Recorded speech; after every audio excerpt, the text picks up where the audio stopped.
Bom dia, bem-vindos ao Da Capa à Contra Capa, com a música de genérico de Mário Lajinha, que este sábado nos transporta para vários cenários de fé também, cenários interiores, histórias de vidas, retratadas num livro em particular, entre outros que vamos aqui falar, no livro Aleluia, de Bruno Vieira Amaral, de gente que se reúne em lugares que muitos nem imaginamos, caves, lojas. Remetemos este sábado também para a alegria das festas populares, dos arraiais, em que tantos portugueses celebram a vida por estes dias e por os momentos de todos os dias em que o simbólico e o transcendente nos tocam. Neste tempo de santos populares, queremos falar nestes 25 minutos sobre práticas religiosas em Portugal, a profundidade dos gestos, a importância da ritualidade, ou até a dimensão individual e coletiva da devoção popular, sem esquecer esses apelos à prosperidade e aos favores a baixo custo que trazem este tema para a atualidade. Convidados desta edição, o escritor Bruno Vieira Amaral, autor do livro Aleluia, editado na coleção Retratos da Fundação Francisco Manuel dos Santos, e ainda Alfredo Teixeira, professor da Universidade Católica, investigador e especialista em ciências da religião. O debate vai começar no Da Capa à Contra Capa.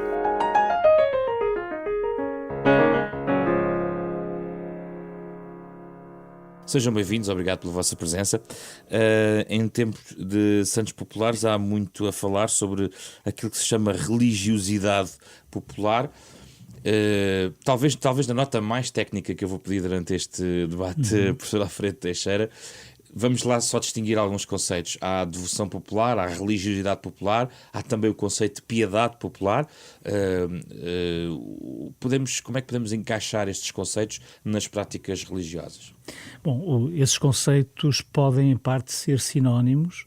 Aquilo que aconteceu, em particular, no cristianismo mediterrâneo, é que o cristianismo foi assumindo para si próprio formas de expressão religiosa, imaginários, que foi integrando em si próprio como forma também de enraizamento e de tradução da sua própria mensagem.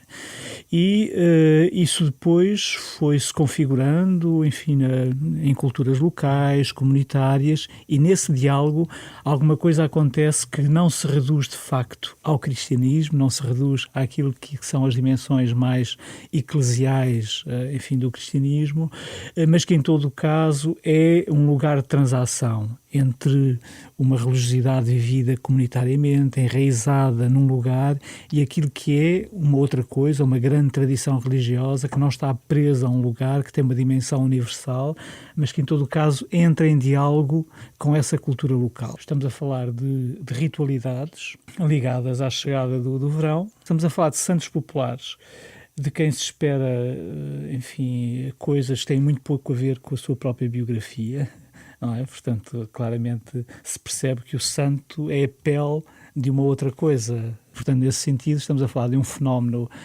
bastante complexo que, no momento presente, provavelmente, já nem sequer a categoria da religiosidade popular o pode descrever, porque, entretanto, boa parte desses fenómenos, na medida em que perderam a estrutura social que lhes dava origem, tornaram-se espetáculo, tornaram-se, enfim, entretenimento, tornaram-se, em alguns casos, lógicas de organização do bairro, do lugar, enfim, de uma expressão comunitária, estética, performativa, que, porventura, pode já não ter uma forte articulação com significados religiosos. É verdade, Bruno Vieira Amaral, que não se restringe ao universo católico. A questão da devoção popular, ainda assim, na sua perspectiva, na visão que tem, chega a outros lados da fé, de várias fés, de várias confissões? Neste caso, dos santos populares, não, sobretudo se estivermos a falar no caso do protestantismo, quer o mais tradicional, quer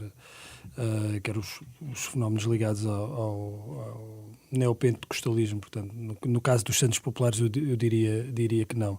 Mas, claro que o que há é uma procura também do sentido de comunidade. Não se procura nas várias denominações religiosas apenas respostas às grandes questões da existência transcendentais. Procura-se respostas práticas a situações muito concretas do dia-a-dia e até da vivência em comunidade. Isso explica, em parte, no meu entender, explica o sucesso das igrejas neopentecostais e de outras denominações religiosas, como os milenaristas, as testemunhas de Jeová, os mormons, os adventistas, nas zonas dos chamados subúrbios. No fundo, isso, Bruno, para quem não conhece o livro, que está aqui retratado no fundo do Aleluia. Sim, foi esse universo que eu procurei retratar, porque também era aquele universo que eu me sentia mais próximo e, por outro lado, também não queria escrever um livro que se dispersasse por muitos exemplos de práticas religiosas. Então acabou por ficar um pouco centrado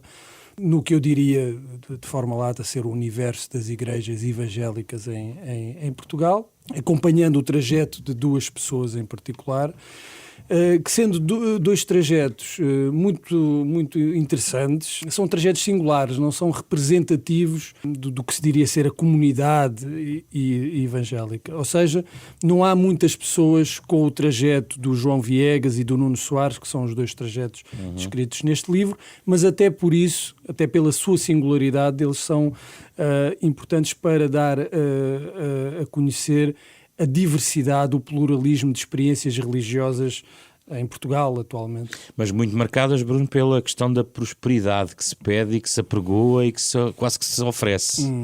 No caso das neopentecostais, sim, e esse é talvez a ênfase na questão da prosperidade, o chamado Evangelho da Prosperidade é aquilo que divide o protestantismo mais tradicional, as igrejas evangélicas que, por exemplo, estão associadas na Aliança Evangélica Portuguesa, das igrejas neopentecostais, como a Maná e a Iurde.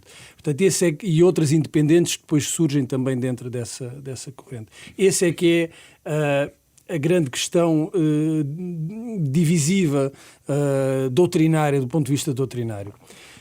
Ainda que depois, em relação a outras práticas, haja uma proximidade muito grande entre os movimentos. Só podem usar a designação de evangélica as igrejas que estão autorizadas para tal, que são reconhecidas enquanto evangélicas pela Aliança Evangélica Portuguesa, mas a verdade é que eu acho que para o cidadão comum, que não está muito informado sobre estas questões, quando aparece uma igreja, imaginemos uma igreja independente, neopentecostal na sua zona, ele vai identificar aquela igreja como uma igreja evangélica. Alfredo Teixeira, mas os povos desde sempre, seja em contexto religioso e específico estejam, sempre pediram dádivas, e os santos populares que hoje vivemos também estão associados a isso, e alguns, se calhar, com uma popularidade um bocadinho diferente daquela que serve para acentuar um feriado municipal, porque há outros santos com uma popularidade muito específica que não tem propriamente um feriado municipal, estão também associados a pedidos por parte das pessoas, e isso parece ligar as pessoas a uma ligação que têm da sua fé e que às vezes torna muito, muito fechada nesse próprio universo, não acha? Sim, eu acho que temos que, ter em conta que a religião como experiência humana está ligada de facto ao que eu chamaria uma economia do dom, mas que se pode concretizar de formas bastante, distintas. A ideia de que trocamos coisas com os deuses é algo de facto enraizado de uma maneira muito forte na história humana. Agora, a forma como se constrói esse crédito, essa confiança, pode ter de facto meios diferentes. Eu penso que estas igrejas a que o Bruno se referia têm a particularidade de ter um intervalo muito pequeno entre aquilo que o crente dá e aquilo que espera receber de Deus. Porque há uma equivalência muito imediata, não é? E essa equivalência, sendo muito imediata, traz a esta religiosidade um perfil muito pragmático, eu diria até muito adaptado à sociedade capitalista em que vivemos. O que não acontece na Igreja Católica. A Igreja Católica é uma igreja multissituada, não é?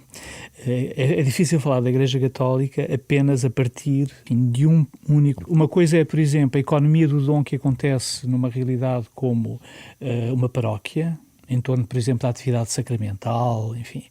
E outra é, por exemplo, o que acontece em Fátima com a questão das promessas. São realidades diferentes. Penso que o Papa Francisco, quando vem a Portugal e deixa aquela mensagem em relação à forma como os crentes devem olhar para Maria e não olhar como uma santinha a quem se recorre para obter favores a baixo preço, penso que está a tocar exatamente nisso. Eu penso que está a tocar nesse imediatismo que é, no fundo, uma forma de conceber a relação com Deus ou com os deuses, consoante as tradições religiosas, que reduz muito esse intervalo de confiança. E aquilo que se passa, e sob esse ponto de vista eu penso que também não devemos ser ingênuos. Todas as religiões têm uma determinada base económica. Todas as instituições religiosas têm a sua metodologia própria de construir uma base económica para a sua atividade. Estas igrejas de que estávamos a falar são igrejas muito desinibidas em relação à evidência disso mesmo, enquanto que, por exemplo, no espaço católico se encontram formas às vezes um bocadinho até confusas sob o ponto de vista da linguagem. Repare, por exemplo, alguém que mandou celebrar uma missa por um ente querido já falecido. No final da missa, por vezes usa uma linguagem que chega à sacristia e diz: eu venho pagar a missa. E do outro lado, normalmente, houve alguma coisa do género, mas a missa não se paga. E normalmente o próprio crente cai na conta de que de facto não está a comprar alguma coisa como faz, enfim, no hipermercado mais próximo. Mas o que é facto é que, em todo o caso, associado àquele dom que recebeu, deixa ele próprio também uma dádiva. Portanto, há uma circulação de dons. A forma como isso se inscreve na comunidade, que sentido se dá a isso pode ter, de facto, configurações muito diversas e não é, de facto... Não devemos desprezar também essa diferença. Aliás, quando as igrejas evangélicas se demarcam desse universo, estão claramente a vincar aí uma diferença. Mas não quer dizer que elas próprias não tenham a sua própria base de construção desse suporte económico para a sua atividade, obviamente. Eu gostava de trazer aqui a questão do rural versus urbano. Saber, na vossa perspectiva, se as práticas religiosas e o papel da devoção popular naquilo que é o espaço rural e naquilo que é hoje o espaço urbano, se é hoje totalmente distinto, se há duas maneiras de o fazer, por exemplo, em Portugal. Bruno, qual é a sua sensibilidade em relação a isso? Neste universo das minorias religiosas cristãs, eu acho que há uma clara diferença, porque eu acho que é um fenómeno dos grandes centros urbanos e até sobretudo de Lisboa e da periferia de Lisboa. Acho que é um fenómeno que... apesar de existirem exemplos no interior do país, não teve aí o mesmo impacto que tem na periferia dos grandes centros urbanos, nomeadamente de Lisboa.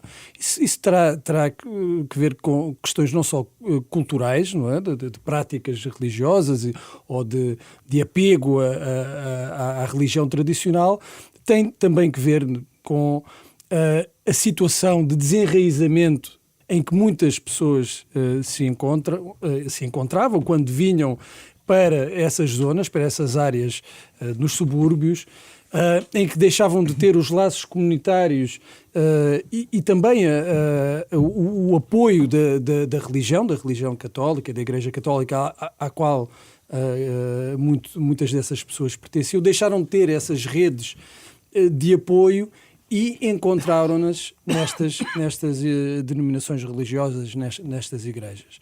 Ao contrário, no interior, como a população também se manteve, houve uma maior dificuldade, diria, de penetração por parte destes novos movimentos religiosos. Alfredo Teixeira. Esta concentração da diversidade religiosa, não apenas protestante ou não apenas cristã na sua geografia diversa, mas também tendo em conta outras religiões não cristãs, esta concentração é não só urbana, como é numa determinada região do país. Se eu quiser fazer referência aqui aos dados de um estudo que coordenei em 2011-2012, enfim, o último grande retrato sobre a diversidade religiosa no país, nós temos números como estes. Esta região coincidindo com a Grande Lisboa e a Península de Setúbal, portanto a área metropolitana de Lisboa. Nesta região, esta região reúne 62% dos inquiridos pertencentes a uma denominação protestante, reúne 51% das testemunhas de Jeová, 61% dos pertencentes a outras religiões não cristãs, e também é nesta região que se encontra a percentagem mais elevada de outros cristãos, portanto não católicos nem protestantes, 47%, e dos crentes sem religião, que é uma categoria, enfim, sui generis, que trabalhamos neste estudo, que são também 43%. Portanto, diríamos, se fizéssemos um exercício um bocadinho, enfim, obviamente irrealista, mas em todo o caso intelectualmente possível, se retirássemos da amostra nacional esta região, sim, Portugal seria um país compactamente católico, sob o ponto de vista estatístico, obviamente. Esses crentes sem religião são alguns destes que podem entrar também numa devoção particular, numa devoção popular? Não, é um grupo bastante complexo, mas merece atenção porque entre 2000 e 2012, tendo em conta, enfim, 2 estudos como termo de comparação, esta foi a identidade de autorrepresentação religiosa que mais cresceu.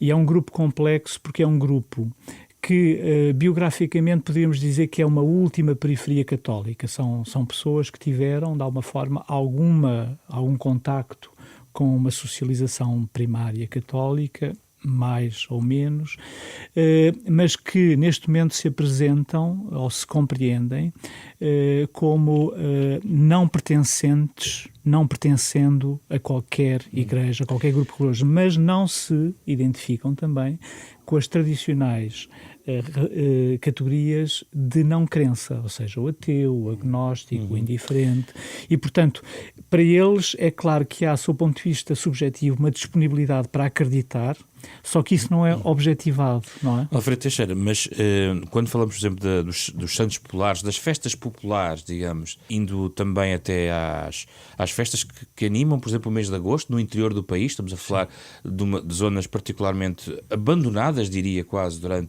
durante o ano, e que revivem a comunidade na fé nessas festas, aí parece que há uma pujança das comunidades também alimentada por essa ritualidade, por esse momento da comunidade se encontra, que é a festa popular daquela aldeia. Sim, ou daquela vila. Há alguma coisa que é isso e há alguma coisa que já não é isso. Ou seja, essas festas fazem de facto uma ponte entre uma religiosidade popular de base comunitária e, de facto, o santo, nesse contexto, é uma espécie do tótem da aldeia, é aquele que, de alguma forma, aglutina em si a própria experiência do que é ser-se membro daquela aldeia, mas em todo o caso sabemos que esse mundo é um mundo também em transformação. Hoje em dia, boa parte dessas construções festivas são hoje já fortemente patrocinadas, por exemplo, pelos poderes locais.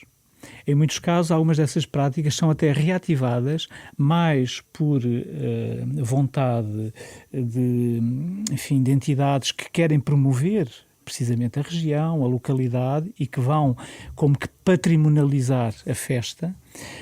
E obviamente aqui acontece alguma coisa que é a permanência de algo que tem que ver com essa identidade comunitária, religiosa de uma localidade, mas que também, a meu ver, é já outra coisa.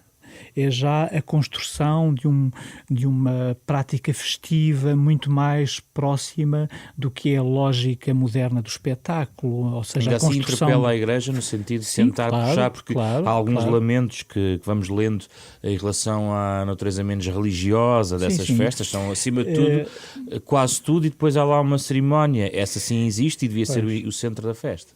Sim, tradicionalmente a festa é isso tudo. Pensarmos, por exemplo, na estrutura fundamental da romaria, faz parte tanto da festa o pequeno negócio que se faz em torno do local, as trocas comerciais que aí se fazem, a experiência de diversão que aí se faz e o acontecimento de relação com o santo, com a evocação, por exemplo, mariana, que entretanto na história portuguesa se tornou de facto muito preponderante nessas festas populares.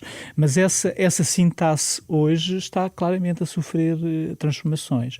E a Igreja Católica, sob esse ponto de vista, não teve, se tomarmos como arco de tempo o período de recepção do Concílio Vaticano II, nós temos oscilações no comportamento da instituição católica face a este tipo de manifestações religiosas. Não é? Temos desde situações de uma completa recusa até situações de revalorização. Portanto, não temos uma paisagem homogénea no espaço católico. Bruno Vieira Amaral, uma última nota em relação à questão que gostava que abordasse numa perspectiva abrangente das religiões e das fés, digamos assim, e não apenas dos universos que estamos aqui a comentar mais específicos. Diz respeito à dimensão individual ou coletiva da fé, como é que ela é vivida. Porque, aliás, estas festas que estamos aqui a falar, no fundo, são momentos de comunidade. Mas depois, e talvez mais no espaço urbano, haja uma dimensão um bocadinho mais individual, privada, da fé que uma pessoa professa. Qual é a sua perspectiva sobre isso? Eu creio que isso é adequado aos nossos tempos, de individualismo, de procura também de soluções individuais espirituais. Claro que há sempre, associada à experiência religiosa, há sempre uma dimensão de comunhão, de comunitária e de partilha, e muitas pessoas, apesar de não concordarem com tudo o que a igreja que frequentam possa defender, ainda assim consideram que a participação em comunidade, em conjunto, a vivência religiosa em conjunto faz sentido porque a fé sai reforçada dessa forma. No entanto, temos depois outras experiências que eu creio que têm que ver com esta ascensão do individualismo e que leva as pessoas muitas vezes a fazer aquilo que se chama não só o zapping religioso, ou seja, vão experimentando, vão à procura de soluções lá fora, não é? em diferentes denominações, como também os fenómenos de bricolagem, em que é o do it yourself, não é? Em que é o faça você mesmo, em que cada pessoa com elementos recolhidos aqui e ali vai construindo o seu próprio sistema individual de crenças, aquele que lhe é mais conveniente. Antigamente, eu diria que nós tínhamos instituições que ofereciam respostas e a pessoa ou aderia a essa oferta ou então ou normalmente aderia, mesmo que não fosse muito que não estivesse muito convencido. E hoje o que temos é que as pessoas têm também a liberdade. Houve uma liberalização do mercado da fé que permite às pessoas também construírem o seu próprio sistema individual de crença, por assim dizer, e que dispensa esse lado comunitário. No entanto, esse lado comunitário continua a ser importante para a maioria das pessoas que professam algum tipo de crença. Continua a ser importante, Alfredo Teixeira, pelo estudo, por aquilo que sabemos das práticas religiosas. Sim, quando nós falamos de comunidade ou de experiência comunitária, estamos a supor que estamos a falar sempre da mesma coisa e não estamos. Há bocadinho, quando estávamos a falar de comunidade, a partir da experiência do campesinato, não é? Das estruturas de vida rural, estávamos a falar de uma coisa diferente do que é fazer comunidade num contexto urbano. Porque, de facto, o que acontece, enfim, nas estruturas comunitárias tradicionais é que, verdadeiramente, não há um espaço para o indivíduo. O indivíduo insere-se numa linhagem. Pessoas da geração dos meus pais, por exemplo, que têm origem no mundo rural, ainda hoje, quando se querem referir a alguém, começam por dizer de onde é e é filho de quem. Esta forma de compreender a identidade é, de facto, uma forma em que, no fundo, a experiência coletiva e comunitária precede a própria identificação do indivíduo como história singular. Claro. Mas não quer dizer que os indivíduos no espaço urbano não estejam à procura de relações, não estejam à procura de construir uma determinada forma de comunhão, só que já não está dependente de um território. Já não está necessariamente vinculada à prioridade das relações de parentesco. Não é? Por exemplo, o café que gostam de frequentar pode não ser o café que está ali logo na esquina do seu bairro. Podem andar 2 km para estar num espaço que gostam de estar. Essa dimensão do culto nota-se também nas variações que há na prática dominical. Sim, aliás, sob o ponto de vista da transformação do espaço católico, a meu ver, esse é talvez o lugar de transformação que tem sido menos pensado. Nós estávamos habituados só a pensar no binómio praticante-não praticante. E esse binómio escondia uma realidade. Se nós juntarmos em 3 grandes grupos as respostas, por exemplo, dos católicos sobre se vão à missa ou não, se juntarmos num único grupo aqueles que respondem que não vão à missa, noutro grupo aqueles que respondem que vão regularmente, estão presentes regularmente na Assembleia Dominical, e num terceiro grupo todos aqueles que respondem a partir de uma frequência mais irregular, o grupo dos que respondem que nunca vão à missa mantém-se mais ou menos constante. O grupo dos que respondem que vão semanalmente, estão presentes semanalmente na Assembleia Dominical, não para de crescer. E o grupo dos irregulares não para de crescer, relativamente. Ou seja, o verdadeiro fenómeno não é não ir à missa. O verdadeiro fenómeno no espaço católico é irregularidade. É ir no quadro de um programa individual. Vou agora pedir-vos sugestões para os nossos ouvintes ler ou ouvir, visitar. Bruno Vieira Amaral. Eu tenho 2 sugestões. Infelizmente acho que para os ouvintes eles terão que encomendar o livro por alguma livraria virtual. São os 2 em inglês, são muito interessantes, porque são 2 biografias. O primeiro pode-se dizer que será quase como uma biografia da Igreja da Cientologia, o Going Clear, do jornalista Lawrence Wright, mas também é uma biografia do fundador da Cientologia, o L. Ron Hubbard, que começou por ser um escritor de ficção científica. E o outro livro é No Man Knows My History, que é uma biografia do fundador do mormonismo, Joseph Smith. Foi uma biografia. Estes 2 livros foram muito polémicos, suscitaram reações muito exaltadas dos seguidores dos 2 movimentos, mas são muito interessantes para se perceber a gênese dos movimentos religiosos. Como é que surge, como é que os primeiros crentes aderem e depois como é que se consolidam, não só no país de origem, mas depois também para fora do país de origem. Alfredo Teixeira. Bom, eu trago um CD do António Pinho Vargas, que reúne 2 obras, o Magnificat e o De Profundis. É um fenómeno que me interessa a mim em particular, até como investigador.